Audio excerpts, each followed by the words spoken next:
पुणे जिल्ह्यातील भोर तालुक्यातील नसरापूर येथे 3.5 वर्षाच्या मुलीवर 1 मे रोजी अत्याचार करून तिची हत्या करण्यात आली होती। या प्रकरणात पोलिसांनी गुन्हा दाखल करत आरोपी भीमराव कांबळे याला अटक केली होती।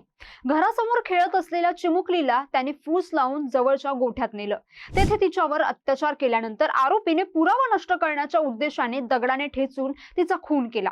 या कृत्यानंतर त्याने चिमुरडीचा मृतदेह शेणाच्या ढिगाऱ्याखाली लपवून ठेवला, जेणेकरून हा प्रकार कुणाच्याही लक्षात येऊ नये।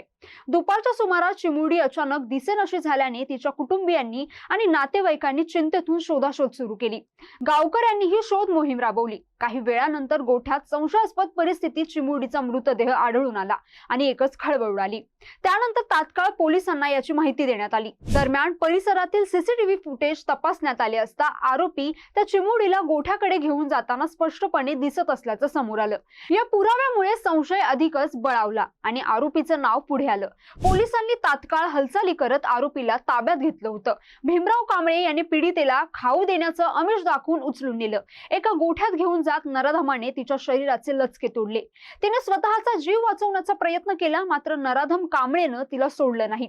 शवविच्छेदन अहवालात तिच्या शरीरावर तब्बल 18 जखमा आढळल्या होत्या।